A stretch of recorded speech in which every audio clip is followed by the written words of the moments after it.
Good evening, and welcome to True Crime for Sleep. No music. I invite you to settle in comfortably, lower the light around you if you wish, and allow the pace of your evening to slow gently. Tonight's story takes us to eastern France, to a quiet alpine region beside Lake Annecy.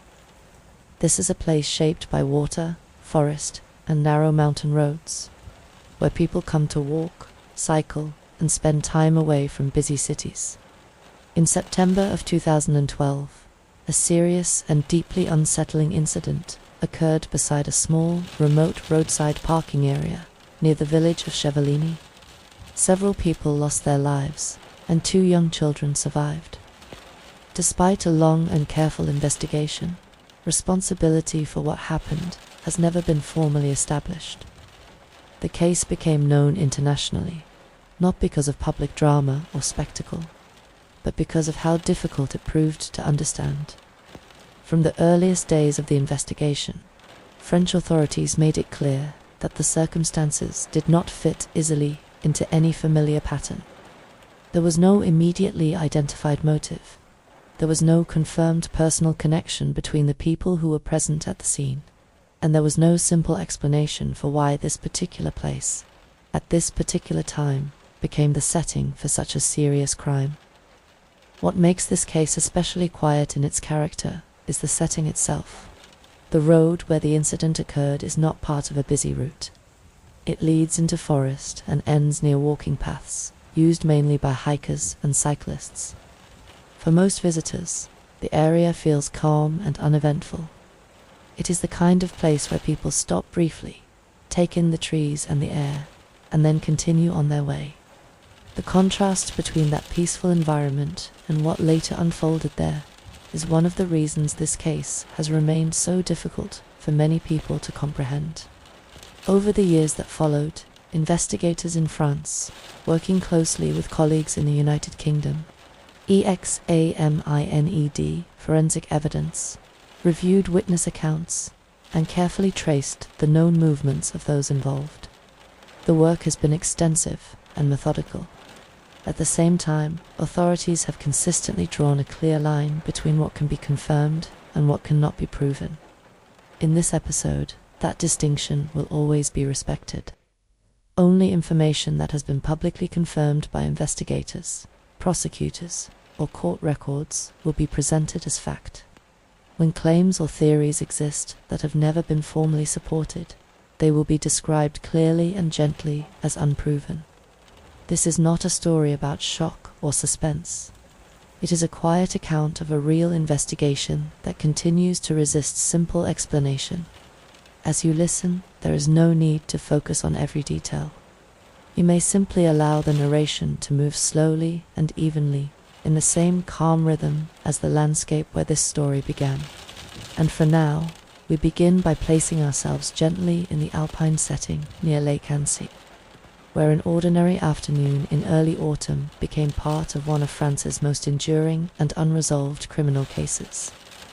Lake Annecy sits quietly in eastern France, surrounded by soft green slopes and higher alpine ridges that rise gently beyond the shoreline. The water is fed by mountain streams and underground springs, and it has long been known for its clarity and calm surface.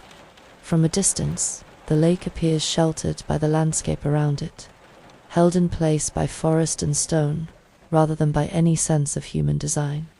Along the edge of the water, small towns follow the natural curve of the shore. Homes, cafes, and modest hotels blend into the surroundings rather than dominating them. Most visitors arrive slowly, moving between lakeside paths and narrow roads that run close to the water before turning inland toward the hills. The rhythm of life in this part of the Haute-Savoie region is shaped by seasons and weather. Spring and summer bring hikers, cyclists, and families on holiday. Autumn brings quieter roads, cooler air, and longer shadows across the water and trees. Even during busier months, the area rarely feels crowded in the way large tourist centers do. Away from the shoreline, the landscape begins to change. The wide lakeside roads narrow into winding routes that climb gently into forested slopes. Houses become less frequent, and the sound of traffic fades into something softer and more distant. Above the lake, small mountain roads lead toward walking trails, viewpoints, and simple parking areas placed at the edges of woodland. These roads are not designed for speed. They curve with the terrain, following the natural shape of the hills rather than cutting through them. One such road rises into the trees above the village of Chevaline. It is short and quiet, bordered closely by forest on both sides. The road does not connect to larger routes. Instead, it ends near a small clearing used as a parking area for people continuing on foot. The parking area itself is practical rather than welcoming. It offers just enough space for a few vehicles to stop without blocking the narrow roadway. There are no shops, no information boards, and no permanent facilities. From this point, footpaths lead into the trees and toward higher ground. The trails are maintained but modest. They wind gently through forest rather than opening into wide or dramatic viewpoints. For visitors, the setting feels safe and uneventful. It is the kind of place where people lower their voices without thinking, and where movement becomes slower and more deliberate. The forest around the road is dense. Tall trees line both sides, and undergrowth fills much of the space between trunks. In many places, the terrain falls steeply away beyond the edge of the road, hidden from view by leaves and shadow. Light filters through the canopy in uneven patterns, creating soft movement across the ground and the parked vehicles. Even on bright days, the road can appear subdued, sheltered by the trees above. Mobile telephone reception in this area has traditionally been limited. The hills and forest interfere with signal, and there are long stretches where communication depends on distance rather than technology. For many people, this quiet separation from everyday connectivity is part of the attraction. The area offers a rare sense of being briefly removed from constant sound and interruption. Cycling is an important part of life around Lake Annecy. The region is well known for its long, steady climbs and lightly trafficked roads. Local riders often return to the same routes, building familiarity with the landscape and the changing light at different times of day. Hikers and walkers use the same network of roads and paths. Some follow marked trails, while others prefer informal routes through forest and open ground. Despite this regular activity, the environment remains calm. There are no scheduled events that draw large numbers of people to this particular road. There are no attractions that concentrate visitors at certain hours. People arrive and leave quietly and independently. The road above Chevaline reflects this gentle pattern. Drivers tend to move slowly, not because of enforced limits, but because the narrow width and soft bends naturally encourage care. Passing places allow vehicles to stop briefly or wait for one another without urgency. Cyclists and cars share the space without conflict, relying on the slow pace and clear awareness of others. From the perspective of visitors, there is nothing unusual about this setting. It is not promoted as a destination. It is simply part of the background infrastructure that supports walking and cycling in the surrounding hills. What gives this place its significance in the context of this case is precisely its lack of prominence. The setting does not contain the features commonly associated with serious incidents. There are no late-night venues, no commercial centers, and no areas known for conflict or disorder. Instead, the area is defined by stillness and routine. For investigators, environments like this create a particular challenge. Access to the road is limited, which can help narrow possible routes of movement. At the same time, the absence of regular traffic means there are fewer people present to observe what happens. The forest and bends in the road further reduce visibility. Even a short distance along the road can feel visually separate from the next section. The surrounding communities are small and stable. Most residents are familiar with their environment and with the general rhythm of activity on nearby roads. However, serious incidents are rare, and unusual activity is not something people expect to encounter. For this reason, what occurred here in September of 2012 felt deeply out of place within the character of the landscape. The setting itself offers no obvious explanation. It does not suggest conflict or risk. It reflects calm and everyday movement. Over the years since, very little has changed. The road remains narrow and shaded. The parking area continues to serve walkers and cyclists. The forest grows quietly around the paths and slopes. To someone passing through today, there is nothing to indicate that this unremarkable clearing and this gentle stretch of road became the setting for one of France's most complex and unresolved investigations. The landscape continues as it always has, holding its silence without sign or memory. The family who traveled to the Lake Annecy region in early September of 2012 came for reasons that were simple and familiar. They were on holiday. Saad Al-Hilli lived in the south of England, in Surrey, with his wife, Al-Hilli, and their 2 young daughters, Zainab and Zina. Saad was a British citizen and worked as an engineer. His mother, Suhaila Ololoff, had joined the family for the trip, traveling from Iraq so that she could spend time with her son and her grandchildren.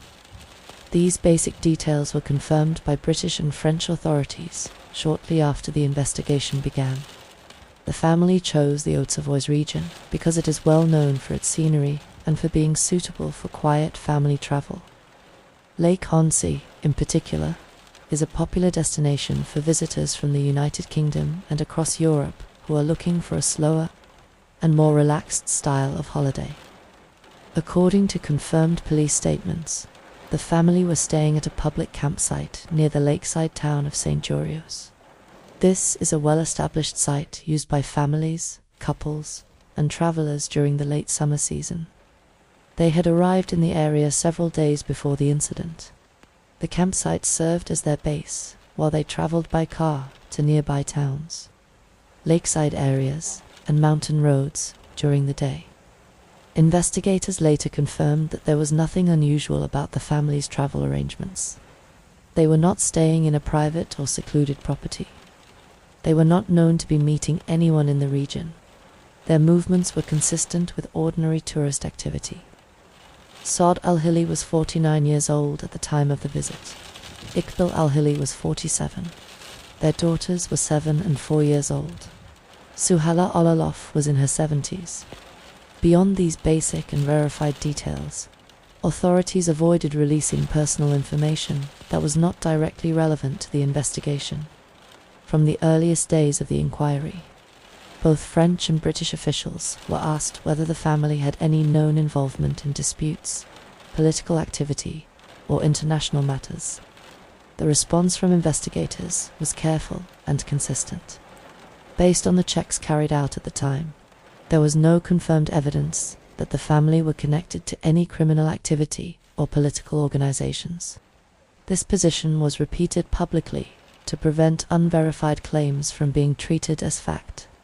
The family's life in the United Kingdom appeared stable and private. They lived in a residential area of Surrey, and their children attended local schools. Friends and neighbors who spoke briefly to the media described them in respectful and ordinary terms.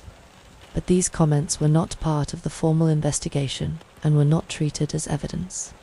For investigators, only verifiable records and confirmed information were used to build an understanding of the family's background. The family traveled to France in their own car, a BMW. This was confirmed by police when the vehicle was identified at the scene. During their stay, they used the car to move around the region in the same way that many visitors do, choosing different routes each day, depending on where they wished to go. On the morning of the 5th of September, 2012, the family left the campsite and drove away from the lakeside toward the wooded hills above the surrounding villages. Police later confirmed that this journey followed a route commonly used by visitors seeking walking trails and quieter roads away from the main tourist areas. There was no evidence that the family had made any unusual stops that morning. There was also no confirmed evidence that they were being followed when they left the campsite. investigators were careful to explain the limits of what could be known. This conclusion was based on available witness statements, travel data, and the absence of any confirmed sightings suggesting surveillance. It did not mean that every possibility could be ruled out. It meant only that no supporting evidence existed. As the case became known internationally, public interest in Saad Al-Hilli's professional life increased. Some media reports suggested that his work as an engineer might have involved sensitive or confidential projects. These claims were widely repeated in public discussion. However, French prosecutors later stated that no conclusive link had been established between Saad Al-Hilli's professional background and the events in France. This remains an important distinction between confirmed information and unproven public claims. Similarly, some reports suggested the possibility of private disputes or conflicts involving members of the wider family. Once again, investigators stated that no verified evidence had been found to support these suggestions as a motive for the attack. For the purposes of the official investigation, and for this account, the confirmed position remains clear. The family were in France as tourists. They were staying at a public campsite near Lake Annecy. They were traveling in a region known for quiet outdoor activity and family holidays. They had no confirmed personal or professional connections to the area near Chevaline before their visit. The presence of Saad's mother on the trip also helps to place the visit in its proper context. This was not a short individual journey. It was a planned family holiday involving 3 generations. The arrangements required coordination and preparation, and they reflected a shared intention to spend time together rather than any private purpose. In the days following the incident, British authorities worked closely with their French counterparts to identify the victims formally, and to inform extended family members in the United Kingdom and abroad. This process followed established international procedures. Family representatives were appointed to communicate with investigators and to manage legal and administrative matters on behalf of relatives. The 2 surviving children were taken into specialist medical care immediately. French authorities confirmed that their privacy and long-term welfare would be protected. As a result, almost no personal information about their lives after the incident has ever been released publicly. Their names, education, and future circumstances have remained confidential. This has been a deliberate decision by authorities, and it has been respected in official communication ever since. Over time, the public record of the family has remained limited and restrained. There is no detailed public account of their daily routines. There is no confirmed narrative of personal conflict connected to their visit. There is no verified explanation for why they traveled to the small road above Chevaline on that afternoon beyond ordinary sightseeing. What remains is a simple and factual outline. A family traveled from the United Kingdom to the French Alps for a holiday. A grandmother joined her son, daughter-in-law, and grandchildren to spend time together. They stayed at a campsite near Lake Annecy and used their car to explore the surrounding region. They visited places that were open, quiet, and commonly used by visitors. And within that ordinary and familiar setting, their holiday became part of a case that would remain unresolved for many years. Sylvain Mollier lived in the Haute-Savoie region, in the town of Eugene, a short distance from the forested roads above Lake Annecy. He was 45 years old at the time of his death and worked at a local factory, following a steady routine that was shaped by regular hours and familiar surroundings. Cycling was an important part of his everyday life, according to information later confirmed by French investigators. He regularly rode in the hills and quieter roads above the lake, using the same network of routes that many local riders prefer, because of the calm traffic and long, steady climbs. The road leading toward the small parking area above Chevaline was part of the wider landscape he knew well. On the afternoon of the 5th of September 2012, Sylvain Mollier left home for a cycle ride, as he had done many times before. There was nothing unusual about his plans for that day, and no indication that he had arranged to meet anyone or travel outside his normal riding area. His ride was understood by investigators to be part of his usual personal routine, rather than a special or one-off journey. From the earliest stage of the investigation, French prosecutors focused carefully on whether Sylvain Mollier had any connection to the visiting family who were also present at the scene. Extensive background checks were carried out, including personal, professional, and social inquiries.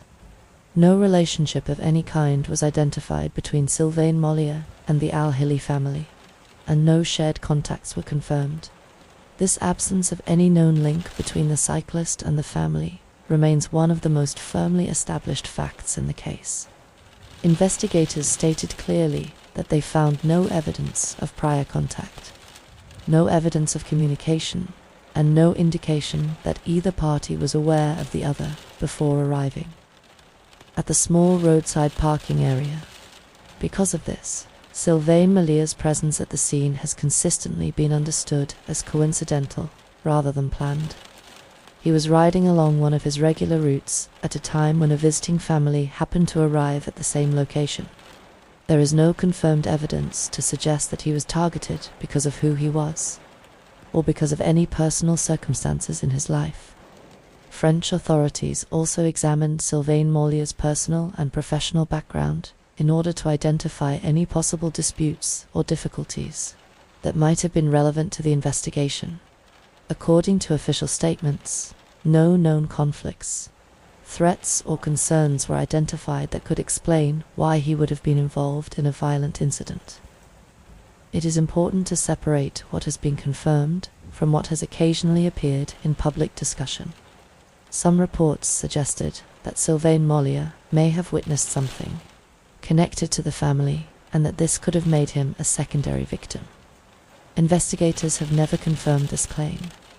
While it is possible that he arrived at the location shortly before the incident occurred, no official reconstruction has been released that proves what he saw or did not see.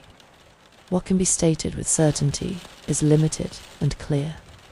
Sylvain Mollier was cycling alone that afternoon.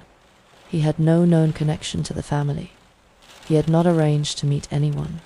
His route was consistent with the routes he normally used for leisure and training. For those who knew him locally, his cycling was part of a familiar and predictable pattern. The roads above Lake Annecy are used repeatedly by local riders, and people often encounter the same faces over time. This sense of familiarity within the cycling community made the news of his death particularly difficult for residents in nearby towns such as Eugene and surrounding villages. French officials avoided releasing personal details about Sylvain Mollier's private life that were not directly relevant to the investigation. Their focus remained on establishing where he had traveled that afternoon and how his movements fitted into the confirmed timeline of the case. Despite extensive work, investigators were not able to establish why he and the family arrived at the same quiet location within such a narrow window of time. There was no confirmed link between their journeys earlier in the day, and no evidence that their routes had intersected before reaching the parking area. In public statements made in the years following the incident, prosecutors continued to describe Sylvain Mollier as an unintended and unconnected victim. His presence at the scene has remained one of the most troubling elements of the case, because it reinforces the lack of any clear or simple explanation. In the calm and familiar setting of the alpine roads he knew so well, Sylvain Mollier was following an ordinary routine on an ordinary afternoon. His connection to this case exists only because of chance and timing, and not because of any known relationship or history with the people who were also present that day.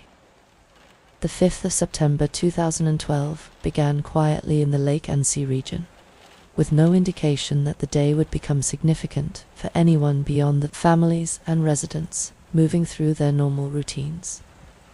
For the Al-Hilli family, the morning began at the campsite near St. Georgios, where they had been staying during their holiday. According to information later confirmed by investigators, the family prepared to leave the site and travel by car into the surrounding area, as they had done on previous days. There is no public record of any unusual activity at the campsite that morning. Staff and other guests did not report any disturbance or concerns connected to the family's departure. Their movements were described as calm and unremarkable. The family left the campsite during the late morning.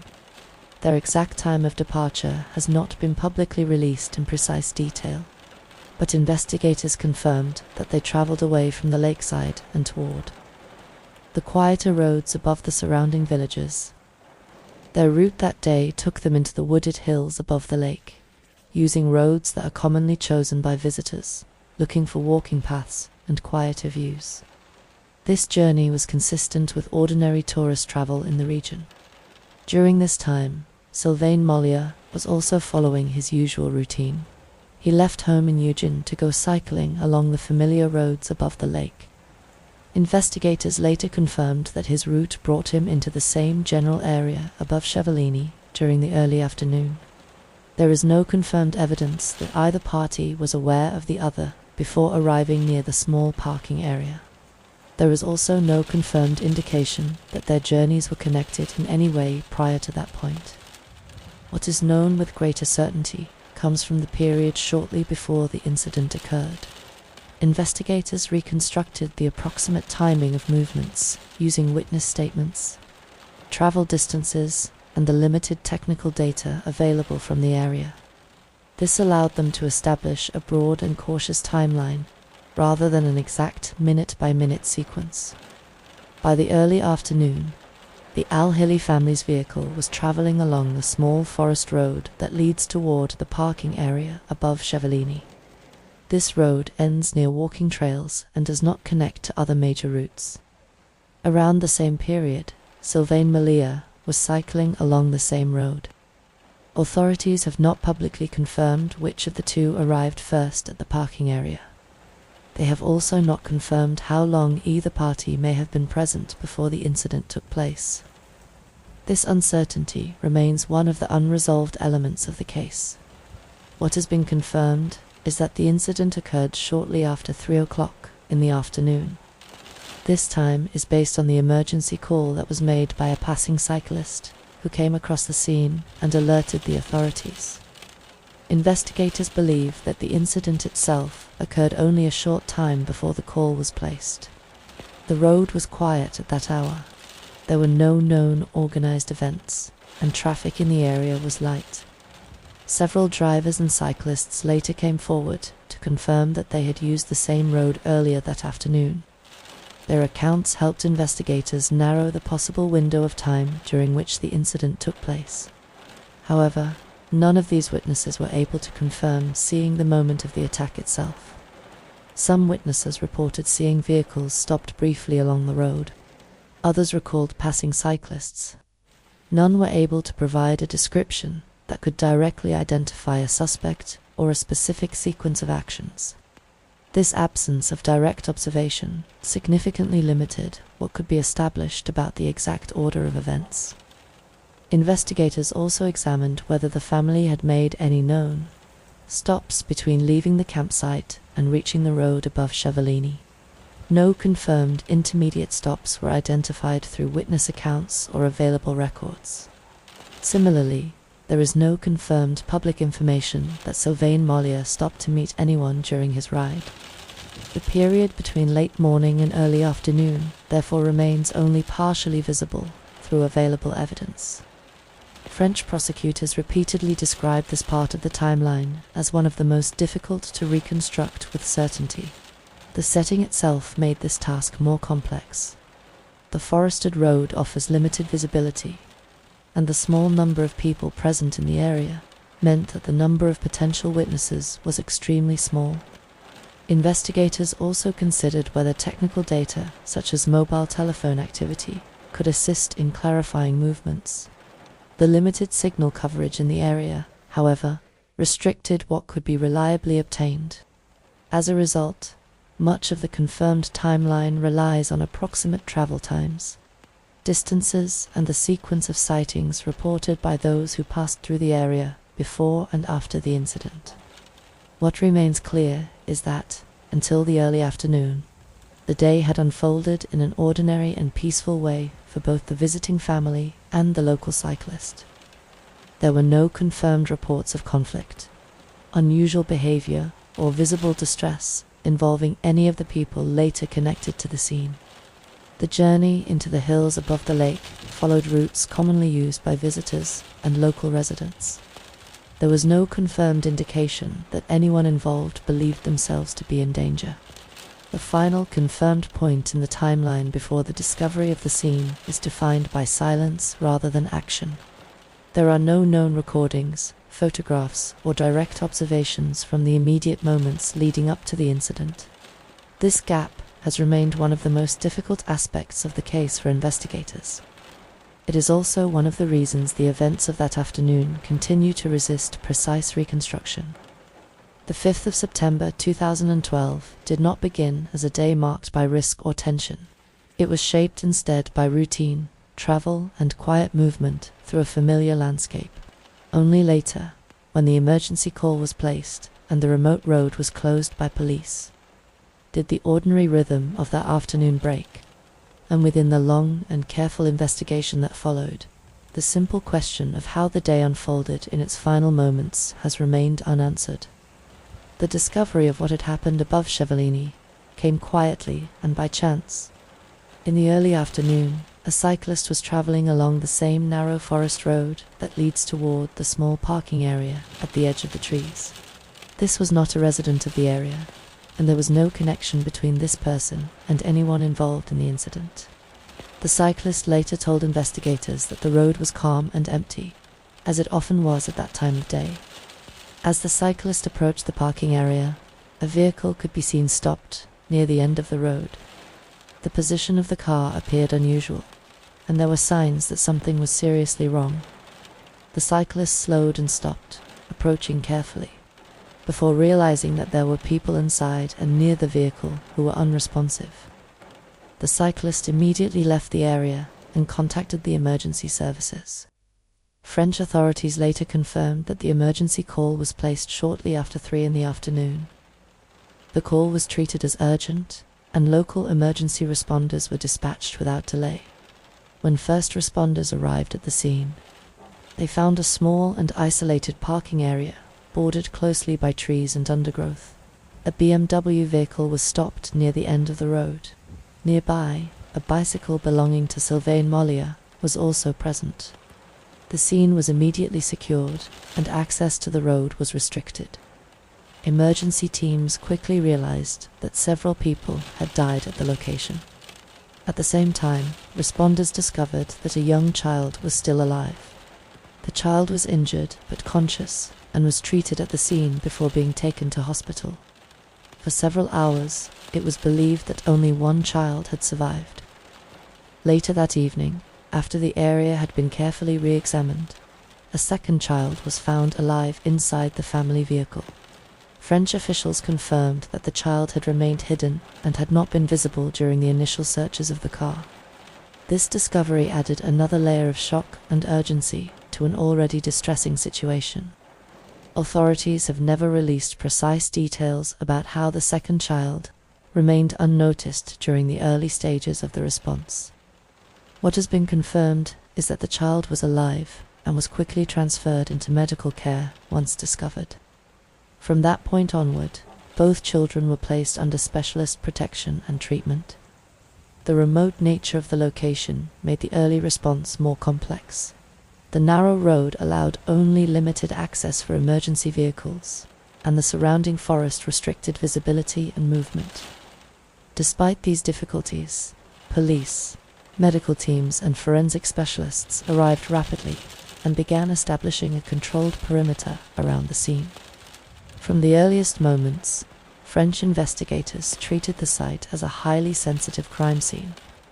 Movement in and out of the area was carefully managed, and those who had arrived first were formally identified and interviewed.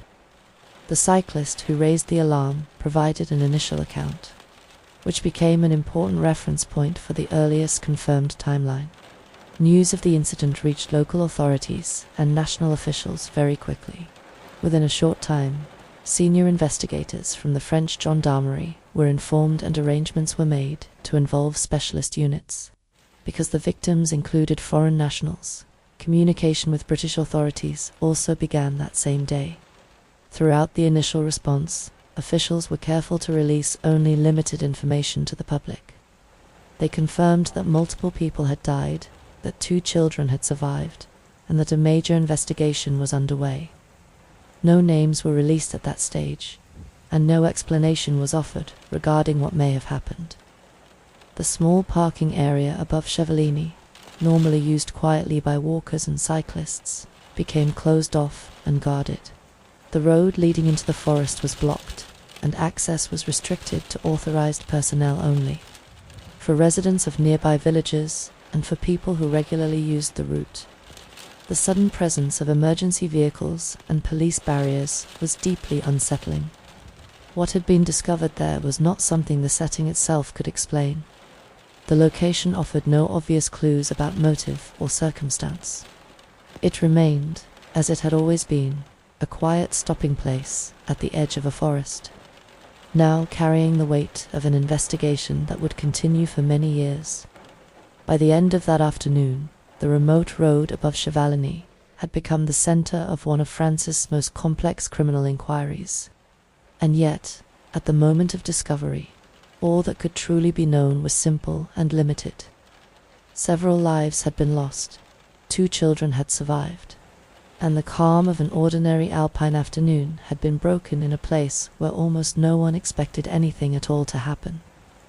Within minutes of the emergency call, local gendarmerie units were directed toward the narrow forest road above Chevaline. The location was treated from the outset as a major and potentially complex crime scene, because of the isolated setting and the limited access points. Officers focused first on controlling the small road that led into the parking area and preventing unnecessary movement through the site. The first priority for police and medical teams was to confirm the condition of everyone present and to secure the area so that emergency care could continue safely.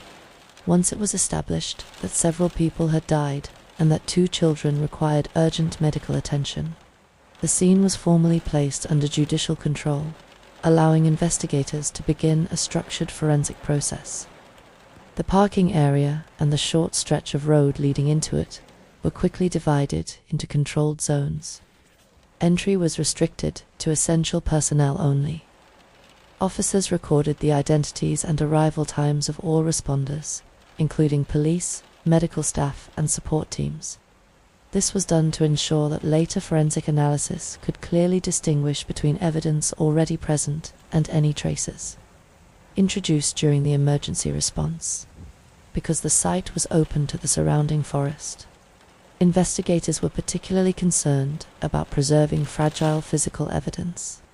The ground surface was uneven and covered with gravel, soil, and fallen leaves, making footprints and small trace materials difficult to detect and easy to disturb. For this reason, movement around the vehicles and bicycles was kept to an absolute minimum. Specialist forensic officers from the French gendarmerie were called to the scene the same day. Their role was to document the area in detail before any objects were moved. Photographs and measurements were taken from multiple angles, and the positions of the vehicles, bicycles, and personal items were carefully recorded. The BMW belonging to the visiting family was treated as a central piece of physical evidence. Investigators examined the exterior and interior of the vehicle, documenting visible damage and the condition of doors, windows, and seating positions. The surrounding ground was also examined for cartridge cases and other ballistic material. At the same time, the bicycle belonging to Sylvain Mollier was examined and photographed in its resting position.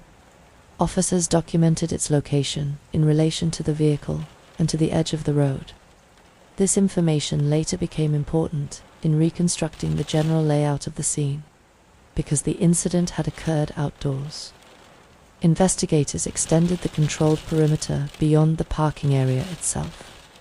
Sections of the forest floor and roadside vegetation were included in the search zone. Officers slowly and systematically examined these areas, for any trace material that might not be immediately visible from the road. As daylight began to fade, additional lighting was installed to allow forensic work to continue safely and accurately. The decision was made to keep the site closed throughout the night, rather than rushing the process and risking the loss of important detail. Senior investigators arrived during the afternoon and early evening to take command of the inquiry. They coordinated the work of local officers, forensic teams, and specialist units. At the same time, judicial authorities were notified, as required under French law for cases involving multiple deaths. From the earliest hours, investigators also began the process of identifying potential witnesses. Officers were assigned to locate and speak with anyone known to have used the road earlier that day. This included cyclists, hikers, and drivers who had been reported by others as having passed through the area. These early interviews focused on establishing a broad and cautious timeline. Witnesses were asked about what they had seen, where they had stopped, and whether they had noticed any unusual vehicles or people. Most accounts were brief and offered limited information, reflecting the quiet and uneventful character of the road under normal conditions. In parallel with the forensic work at the scene, police units began securing relevant locations connected to the victims. This included arrangements to protect the family's campsite accommodation and to preserve any personal belongings that might later be examined as part of the investigation. Because the victims included British nationals, liaison officers from the United Kingdom were informed on the same day. French authorities initiated formal international cooperation procedures, allowing information to be shared quickly and securely between the two countries. Public communication during this early stage was deliberately limited. Prosecutors confirmed only the number of victims and the presence of 2 surviving children. They avoided commenting on possible motives or suspects and emphasized that the investigation was at a preliminary stage. This cautious approach was intended to protect both the integrity of the inquiry and the privacy of those affected. Investigators were particularly aware that early speculation could influence witnesses and distort later recollections. During the first evening, forensic specialists continued to work methodically through the controlled zones. Every item of potential interest was logged, photographed, and, where appropriate, collected for laboratory examination. Each step was documented to maintain a clear chain of custody. Once the children had been transferred into medical care, arrangements were also made to assign specialist officers trained in child protection and victim support. These officers worked separately from the main investigative teams to ensure that the immediate welfare needs of the children were addressed before any further procedures were considered. By the end of the first night, the small parking area above Chevaline had been transformed from a quiet stopping place into a highly controlled forensic site. The work completed in those first hours laid the foundation for a long and detailed investigation, shaped by caution, precision, and the recognition that very little about the scene could afford to be misinterpreted. When forensic teams were able to begin a detailed examination of the parking area above Chevaline, their work focused on what could be established from the physical scene itself. Investigators were careful to separate what could be confirmed through evidence from what could only be suggested by circumstance. The layout of the site was small and contained.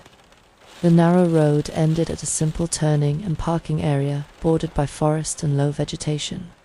The BMW vehicle belonging to the visiting family was positioned near the end of the road, close to the edge of the trees. Nearby, the bicycle belonging to Sylvain Mollier had come to rest on the ground. The first task for forensic officers was to record the exact positions of the vehicle, the bicycle, and the bodies as they had been found. This included detailed measurements, photographs, and mapping of the scene. The surrounding ground, roadside verge, and nearby vegetation were also documented before any objects were moved. Investigators confirmed that the 4 people who lost their lives were Saad Al-Hilli, his wife Iqbal Al-Hilli, his mother Suhaila Al-Olaf, and the local cyclist Sylvain Mollier. Their identities were established through formal procedures and later confirmed by judicial authorities. The examination of the BMW showed that multiple gunshots had been fired at close range.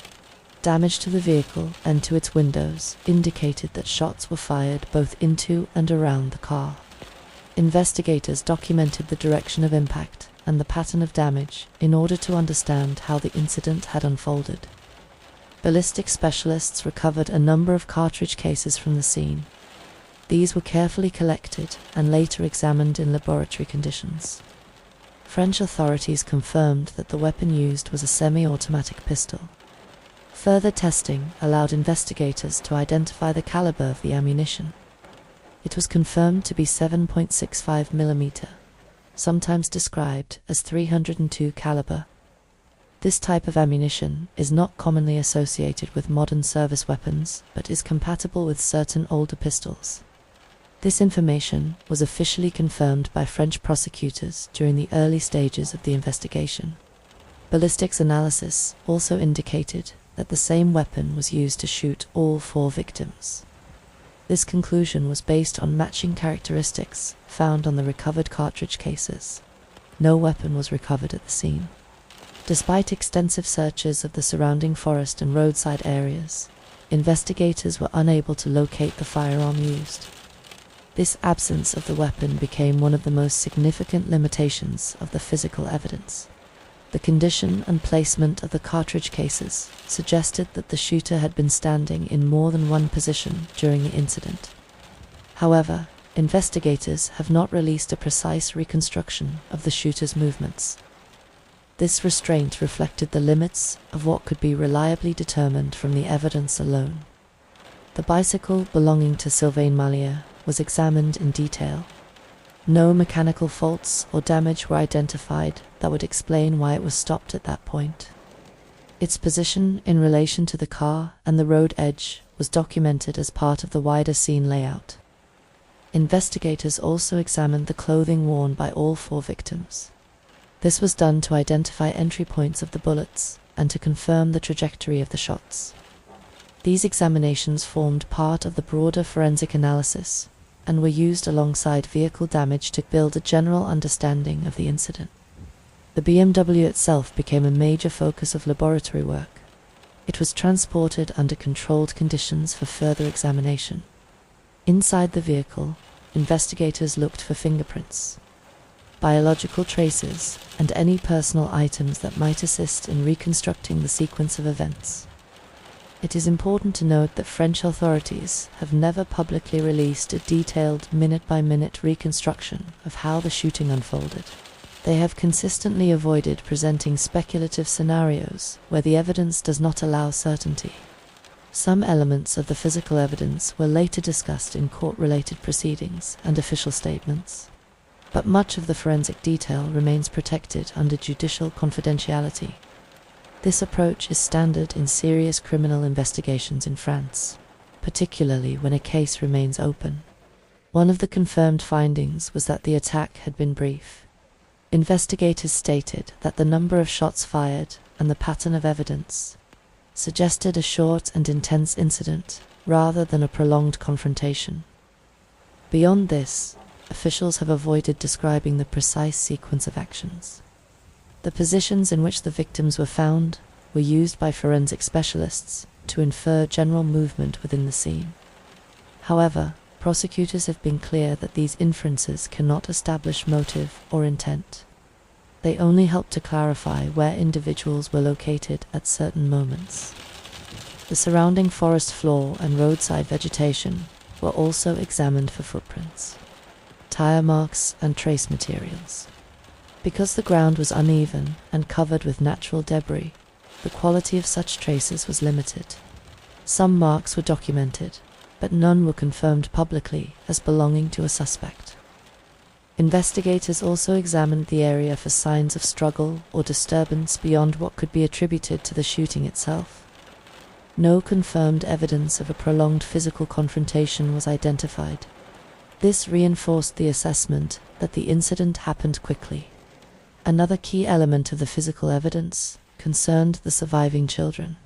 For ethical and legal reasons, Very little detail about their injuries or their precise location within the vehicle has been released publicly.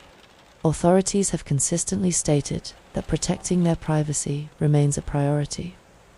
What has been confirmed is that the presence of the children at the scene did not alter the forensic conclusions regarding the number of victims or the weapon used. Some public discussion has suggested that the lack of fingerprints or usable DNA belonging to a suspect represents a failure of the forensic process. Investigators have never confirmed such claims. They have stated only that the outdoor environment, the nature of the scene, and the limited duration of the incident made the recovery of certain types of trace evidence extremely difficult. It is also important to separate confirmed findings from later speculation. Some media reports suggested that multiple weapons or multiple attackers may have been involved.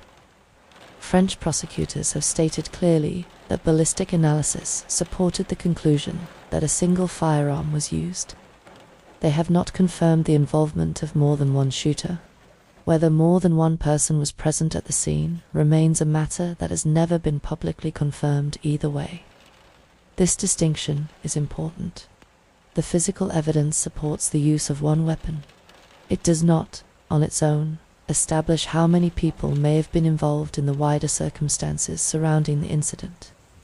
Over time, forensic work from the scene has been revisited and reviewed as part of broader case assessments. Laboratory re-examination of materials has been carried out when new techniques became available. Despite these efforts, no new physical evidence has been publicly identified that has fundamentally changed the understanding of what occurred at the parking area. The scene itself offered investigators only limited certainty. It confirmed that 4 people were shot. It confirmed the caliber and type of weapon. It confirmed that the incident was brief. And it confirmed that the shooter left the area with the firearm. Beyond those points, the physical environment and the available evidence have not been able to provide clear answers about who was responsible or why the incident occurred. In this case, the forensic scene speaks quietly. It describes an event. It does not explain it. In the hours following the discovery at the remote parking area above Chevaline, investigators focused closely on locating and speaking with anyone who had traveled along the forest road earlier that afternoon, because the road is lightly used and leads only to walking paths. The number of people who could have passed through the area during the relevant time period was naturally limited. French police appealed quietly for witnesses and worked through local records and reports from cyclists, hikers and drivers who had been in the surrounding villages that day. Several people came forward to confirm that they had used the road before or shortly after the incident. Their accounts helped establish a broad outline of activity in the area, even though none of them had directly witnessed the shooting itself. Some of these witnesses described seeing a dark-colored BMW parked near the end of the road. Others recalled passing a cyclist riding alone along the same route. A small number of people reported seeing other vehicles traveling slowly in the area, but descriptions were brief and often uncertain. The narrowness of the road, the bends through the forest, and the short duration of most encounters meant that few people were able to provide precise or reliable detail. Investigators compared these statements carefully and tested them against known travel times and distances. While the accounts were generally consistent in confirming that the road had been used by several people that afternoon, they did not establish a clear or continuous sequence of events. In particular, no witness was able to place a specific person or vehicle at the parking area at the exact moment the incident occurred. One cyclist who had traveled along the road earlier in the afternoon later confirmed that the area appeared calm and uneventful at that time. Another witness recalled passing the family vehicle and noticing that it was stopped near the end of the road, but could not confirm how long it had been there. These statements were treated cautiously, as memory can be affected by later knowledge of what happened. Investigators also examined reports of a motorcycle and several cars that were said to have been seen on the surrounding roads during the same period. Each report was logged and followed up where possible. However, none of these sightings could be directly linked to the incident through verified evidence. Many vehicles were present in the wider area that day, as it remained a normal afternoon for visitors and local residents alike. Because there were no cameras positioned on the forest road itself, investigators were unable to rely on video recordings to establish a precise timeline. They instead examined available footage from nearby towns, road junctions, and fuel stations in an effort to identify vehicles that may have traveled toward or away from the area. This process helped confirm general movements, but did not provide a clear image of events at the parking area itself. Mobile telephone data was also considered, but the limited signal coverage in the hills above the lake significantly restricted what could be obtained. Investigators confirmed that technical records could not reliably place individuals at the exact location of the parking area during the critical period. This created an unavoidable gap in the available evidence. As a result, the timeline of the early afternoon remains defined by approximation rather than certainty. Investigators were able to identify when the emergency call was made and to estimate how long it would have taken different witnesses to travel along the road. However, the precise moment at which the incident occurred has never been publicly confirmed. This uncertainty has been described by French prosecutors as one of the central difficulties of the case. Without a clear visual record or a direct witness, the sequence of movements into and out of the parking area cannot be reconstructed with full confidence.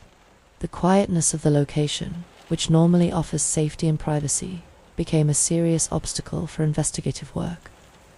It is also important to distinguish confirmed witness information from claims that later circulated publicly.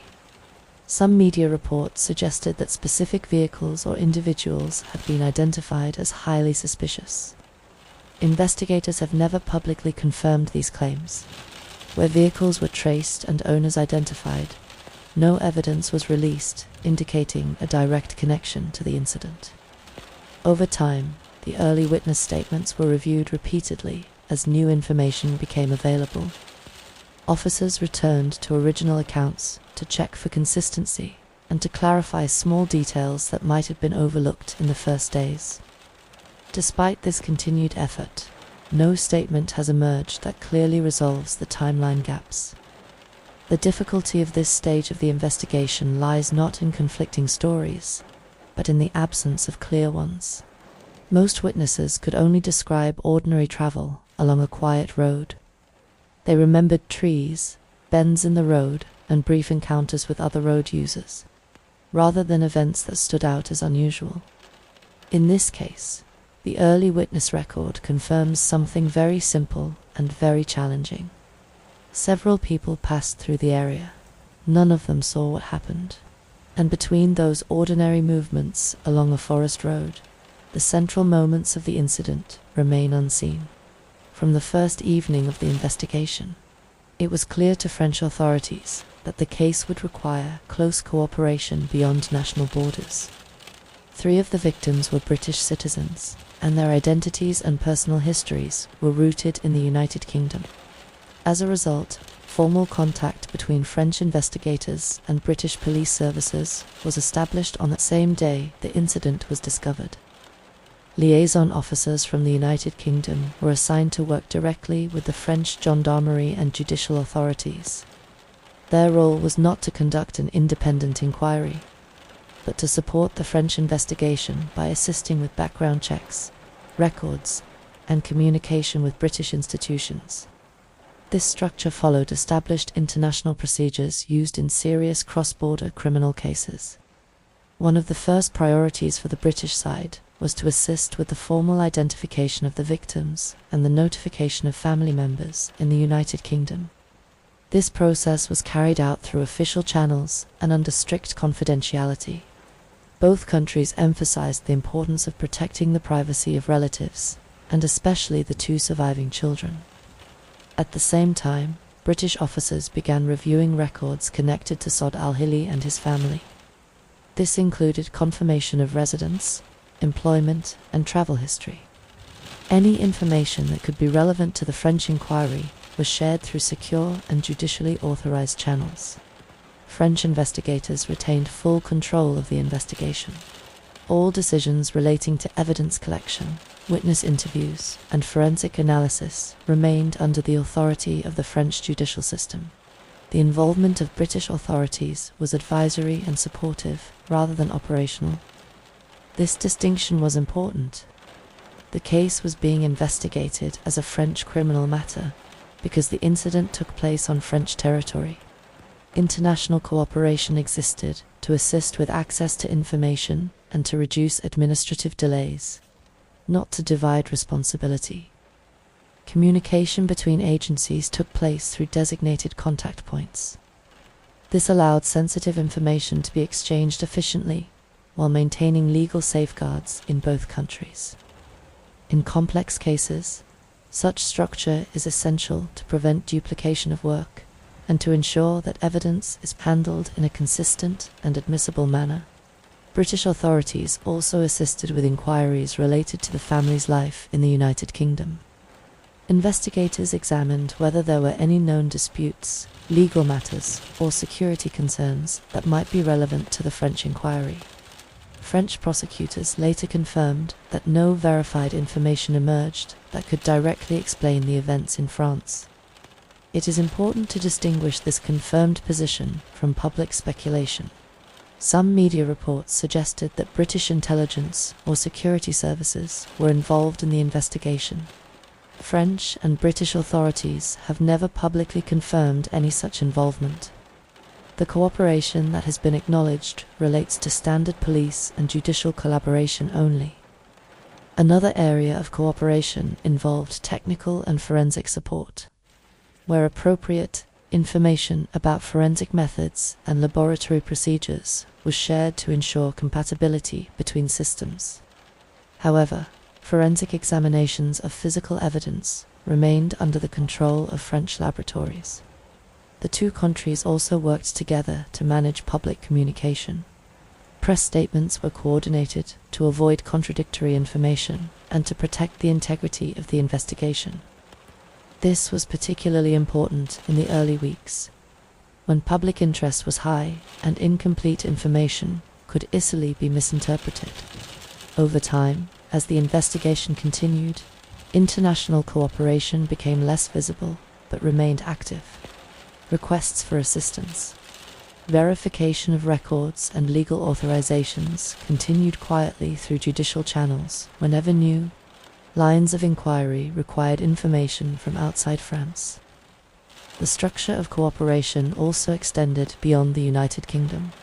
Because of the international nature of the family's background and travel history, additional checks and communications with other countries were conducted where necessary. French authorities have not publicly detailed these contacts, and no specific foreign agencies have been named in official statements. This limited disclosure reflects standard practice in ongoing judicial investigations. Authorities avoid releasing operational detail that could compromise future inquiries or unfairly involve individuals who are not connected to the case. What can be confirmed is that the investigation did not operate in isolation. It relied on cooperation, legal coordination, and shared information between multiple institutions. This collaborative structure allowed investigators to eliminate certain possibilities more quickly and to focus on evidence that could be verified. Despite this extensive cooperation, no clear explanation emerged for what happened at the parking area above Chevaline. International access to records and background information did not reveal a confirmed motive, a prior threat, or a known connection that could account for the incident. For investigators, this was both reassuring and frustrating. Reassuring because no hidden conflicts or risks were uncovered that had previously been overlooked. Frustrating because the absence of such information offered no new direction for the inquiry. In public statements made in later years, French prosecutors continued to refer to the case as one that had benefited from strong international cooperation. At the same time, they acknowledged that cooperation alone cannot resolve a case when the central facts remain difficult to establish. The work between France and the United Kingdom has continued quietly whenever new reviews or judicial assessments have required verification of information. This process remains part of the broader effort to ensure that no relevant line of inquiry is left unexplored. In this case, international cooperation has served as a foundation rather than a solution. It has supported the investigation, strengthened its reach, and confirmed many background facts. But it has not been able to fill the most difficult gaps left by a quiet road, a brief incident, and a lack of direct witnesses. From the earliest days of the investigation, French authorities were careful in how they described the direction of their inquiries. They avoided naming suspects publicly and instead used the legal term persons of interest when referring to individuals whose backgrounds or movements required examination. This approach reflected both the structure of the French judicial system and the uncertainty that surrounded the case. Investigators were working with a limited amount of direct evidence, no recovered weapon, and no confirmed eyewitness to the incident itself. One of the first investigative directions involved examining whether the visiting family may have been the intended target. This line of inquiry focused on Saad Al-Hilli and his personal and professional background. British authorities assisted in verifying employment records, travel, history, and any known disputes or legal matters. French prosecutors later stated that no confirmed evidence was found to support a motive connected to Saad Al-Hilli's professional work. While some public reports suggested that his engineering career may have involved sensitive projects, investigators have not confirmed these claims as relevant to the case. Another direction explored by investigators involved the possibility of a personal dispute or conflict within the wider family. Authorities examined known family relationships and any documented disagreements that could have been connected to the events in France. This work included cooperation with British police and judicial authorities. In later years, French prosecutors confirmed that family-related lines of inquiry had been explored in detail. They also stated that no conclusive evidence had been identified that could explain the incident through a domestic or personal dispute. It is important to distinguish confirmed investigative actions from public speculation. Some media coverage and online discussion named specific individuals and suggested possible motives. These claims were not confirmed by judicial authorities and were not presented as established facts by prosecutors. Throughout the investigation, authorities repeatedly emphasized that a person being examined as part of an inquiry does not imply guilt. In complex cases, many individuals are reviewed because of proximity, background, or potential access to relevant information. Investigators also considered whether Sylvain Mollier may have been the intended target. This line of inquiry focused on his personal and professional life, including any known disputes, financial matters, or conflicts. According to official statements, no verified evidence emerged to support the idea that he was targeted for personal reasons. This led to an even more difficult possibility, that neither the family nor the cyclist had been specifically targeted as individuals, and that the incident may not have been connected to their personal histories at all. French prosecutors have never confirmed this as a conclusion, but they have acknowledged that no clear targeting motive has been established. Another direction of investigation involved examining whether anyone present at the scene may have encountered another person shortly before the incident.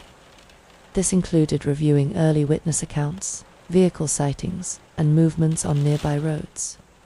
Investigators attempted to identify individuals whose travel patterns could be linked to the area during the critical time period. Although several people were identified and interviewed, no public announcement was made, indicating that any of them had been formally charged in connection with the case.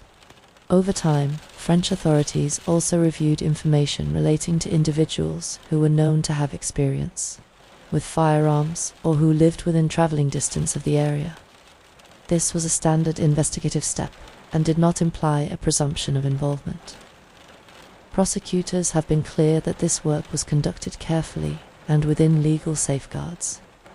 individuals were only examined where there was a factual basis for doing so, such as verified presence in the area or known access to relevant resources. In 2017, French judicial authorities confirmed that a significant review of the case had taken place. This included re-examination of earlier lines of inquiry and reassessment of information that had been gathered in the first years following the incident. During this period, French prosecutors publicly acknowledged that certain investigative directions had not produced results. They did not specify the details of those inquiries, citing judicial confidentiality. This review process reflected a broader shift in the investigation. Rather than pursuing a single dominant theory, authorities continued to evaluate multiple possibilities in parallel, guided by the available evidence rather than by public expectation. It is also important to separate confirmed judicial actions from later media reports. Some publications claimed that arrests or formal accusations were imminent at various points in the investigation.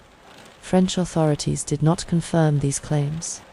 As of the most recent public statements, no individual has been formally charged in connection with the deaths of the Al-Hilli family members and Sylvain Mollier. What remains confirmed is limited and careful. Multiple lines of inquiry were pursued. Individuals were examined where there was a factual basis to do so. Professional, personal, and situational factors were all considered. What has not been confirmed is the identity of a suspect, the existence of a clear motive, or a single investigative direction that explains the events at the parking area above Chevaline. In this case, investigative direction has been shaped by caution rather than certainty. Authorities have followed evidence where it existed and have closed lines of inquiry when no supporting information could be found. The result has been an investigation that remains open, careful, and unresolved. As the years have passed since the events above Chevaline, a large amount of public discussion has grown around the case. Some of this discussion has been shaped by confirmed information released by investigators. Much of it, however, has been formed through media reporting, online commentary, and speculation. For this reason, French judicial authorities have repeatedly stressed the importance of separating what is known with certainty from what has never been formally established. One confirmed and undisputed fact is that 4 people were killed at the remote parking area above Chevaline on the 5th of September 2012. The victims were Saad Al-Hilli, his wife Iqbal Al-Hilli, his mother Suhaila Al-Alof, and the local cyclist Sylvain Mollier. 2 young children survived and were taken into medical care. These facts have been publicly confirmed and have never been disputed. It is also confirmed that the deaths were caused by gunshot wounds and that a single firearm was used. Ballistic analysis identified the caliber of the ammunition and confirmed that the same weapon was responsible for all 4 deaths. The firearm itself was never recovered, despite extensive searches of the surrounding area. Another confirmed fact is that no direct connection has been established between the visiting family and Sylvain Mollier. Investigators carried out extensive checks and found no evidence of any personal, professional, or social relationship between them. Their presence at the same location has therefore been treated as coincidental rather than arranged. It is also confirmed that the incident occurred in a very short time frame. Forensic findings and the condition of the scene indicated that the shooting was brief and intense, rather than prolonged. Beyond this general assessment, authorities have not released a detailed reconstruction of the sequence of actions. The identities of the victims, the general location of the incident, the type of weapon used, and the involvement of 2 surviving children form the core body of publicly confirmed facts. Beyond these points, much of what has appeared in public discussion belongs to a different category. One widely repeated claim is that the incident was connected to the professional work of Saad Al-Hilli. Some reports suggested that his engineering career involved sensitive or confidential activity, and that this could have made him a target. French prosecutors have stated publicly that no conclusive evidence has been found to support this claim. Another frequently mentioned claim relates to possible family disputes or inheritance-related conflict. Investigators examined family background and relationships as part of their inquiry. They later confirmed that no verified evidence was identified that could explain the incident through a family-related motive. Some media coverage has suggested that Sylvain Mollier may have witnessed something connected to the family shortly before the shooting, and that this could explain his presence as a victim. This claim has never been confirmed by investigators. While it is possible that he arrived at the location shortly before the incident, no official reconstruction has been released that supports the idea that he witnessed a separate event. There have also been claims that more than one weapon or more than one attacker may have been involved. Ballistic analysis confirmed the use of a single firearm. Authorities have not publicly confirmed the presence of more than one shooter. The physical evidence supports the use of one weapon, but it does not on its own establish how many people may have been present in the wider circumstances surrounding the incident. Another area of public speculation has focused on the absence of a recovered weapon and the lack of a clear suspect. Some reports have suggested that this reflects a failure of the investigation. French judicial authorities have never characterized the case in this way. They have explained that the outdoor setting, the brief nature of the incident, and the limited number of witnesses created inherent difficulties for evidence collection. It is also important to address claims that intelligence services or covert agencies were involved in the investigation. French and British authorities have not confirmed any such involvement. The cooperation that has been publicly acknowledged relates to standard police and judicial collaboration only. Over time, various individuals have been named in public discussion as possible suspects. These names have not been confirmed by judicial authorities, and no charges have been announced in relation to them. Prosecutors have repeatedly stated that naming individuals without formal judicial action risks causing serious harm to people who may have no connection to the case. The confirmed public position of the authorities remains consistent. The investigation has involved extensive forensic work, repeated review of evidence, and cooperation between multiple institutions. Multiple lines of inquiry have been pursued. None have resulted in formal charges. In cases that remain unresolved, the space between confirmed facts and public claims often becomes wider with time. The lack of closure can create pressure for explanation, and speculation can begin to fill the silence left by unanswered questions. For this reason, French judicial authorities have continued to emphasize a cautious and restrained approach. Only what can be supported by evidence and judicial process can be presented as fact. Everything else must remain clearly identified as unproven. In the case of the Chevaline shootings, the body of confirmed information remains limited, stable, and carefully defined. The public discussion surrounding it, by contrast, has grown large and complex. And between those two spaces, certainty has remained difficult to find. As the months passed after the events above Chevaline, public attention slowly began to fade. For the families affected and for the investigators responsible for the case, however, the work did not end when the headlines disappeared. The investigation moved into a longer and quieter phase, shaped by review, reassessment, and continued legal procedure rather than visible activity. French judicial authorities retained responsibility for the case and continued to supervise all investigative work. Evidence gathered during the initial response was catalogued, analyzed, and preserved, while forensic results were reviewed in detail by specialist teams. This process unfolded gradually, following the structure of the French judicial system, which places strong emphasis on procedural accuracy and evidential reliability. Over time, investigators returned to earlier lines of inquiry to test whether any detail had been overlooked. Witness statements were reviewed again, and background checks that had produced no results were reassessed in light of new information or improved access to records. This did not represent a change in direction. but rather a careful attempt to confirm that previous conclusions remained valid. French prosecutors have confirmed that several formal case reviews took place during the years following the incident. These reviews involved re-examining forensic material, reassessing witness accounts, and evaluating whether advances in forensic technology could offer any new insight. In some instances, laboratory testing was repeated to ensure that earlier findings remained accurate. Despite these continued efforts, no new publicly confirmed evidence emerged that fundamentally altered the understanding of what happened at the parking area above Chevaline. The central uncertainties of the case remained. This prolonged period of limited public information has sometimes been interpreted as silence. In practice, it reflects the nature of judicial investigations once urgent, early actions have been completed.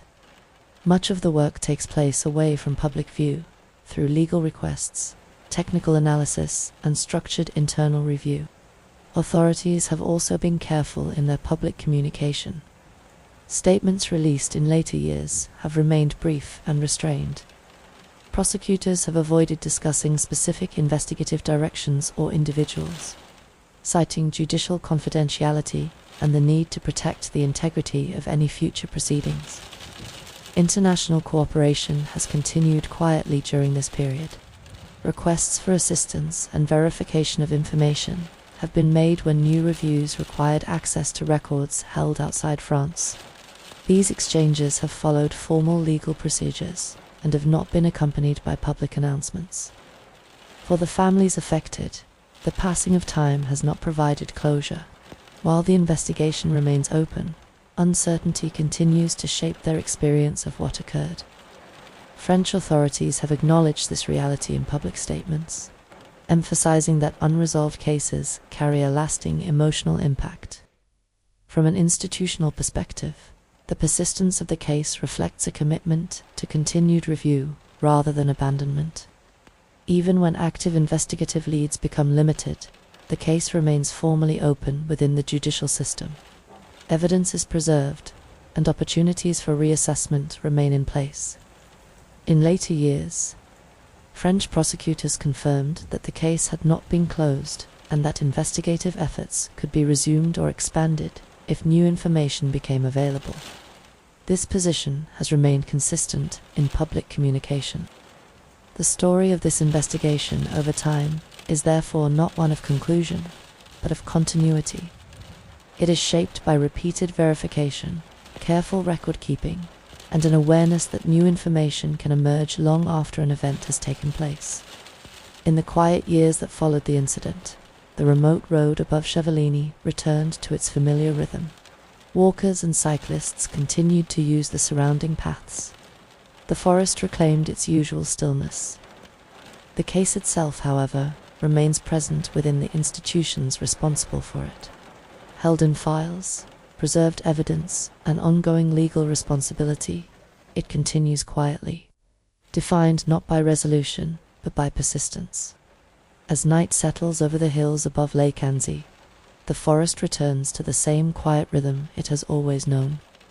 The narrow road above Chevaline disappears gently into shadow, and the small parking area at the edge of the trees becomes once again an ordinary place, used by walkers during the day and left undisturbed after dusk. In stories like this, it is often the absence of answers that remains most difficult to hold. The human mind looks naturally for clear causes and clear endings. When those do not appear, the space they leave behind can feel heavy, even when time has passed and life has continued elsewhere. What remains certain in this case is limited and simple. 4 people lost their lives on an ordinary afternoon in a peaceful setting. 2 children survived. An investigation has continued with care and restraint, shaped by evidence rather than urgency. Beyond that, much of what people wish to understand has remained out of reach. Remote places are often chosen because they offer quiet and distance from the noise of everyday life. They invite reflection and stillness. Yet even in the calmest landscapes, events can occur that do not belong to the setting in which they unfold. When this happens, the contrast between place and experience can deepen the sense of uncertainty that follows. For investigators, unresolved cases carry a particular weight. They exist not only as files and evidence, but as ongoing responsibility. Each review, each reassessment, and each preserved record represents an understanding that time alone does not resolve unanswered questions. For families and communities, silence can become part of the story itself, not the silence of forgetting, but the quieter presence of something unfinished. A space where memory continues without explanation, and where the ordinary routines of life slowly rebuild around what cannot be fully understood. There is also something quietly human in the way places continue after events pass. The road remains, the trees grow, the light changes across the same slopes and paths. The landscape does not hold the details of what happened there, only the stillness that follows. Perhaps this is where gentle reflection belongs, not in searching for answers that cannot yet be found, but in recognizing the limits of what can be known, in allowing uncertainty to exist without forcing it into stories that feel complete but are not. As you rest now, and as the sounds around you soften into the background of the night, you may allow this story to settle without conclusion. It does not need resolution in order to be acknowledged. The forest above Chevaline will greet another morning in quiet light. Walkers will follow familiar paths. Cyclists will return to steady climbs along shaded roads. Life will move forward in small and ordinary ways. And for this evening, as your attention drifts gently toward rest, you can let this story remain where it belongs, held softly in the stillness of an unresolved night.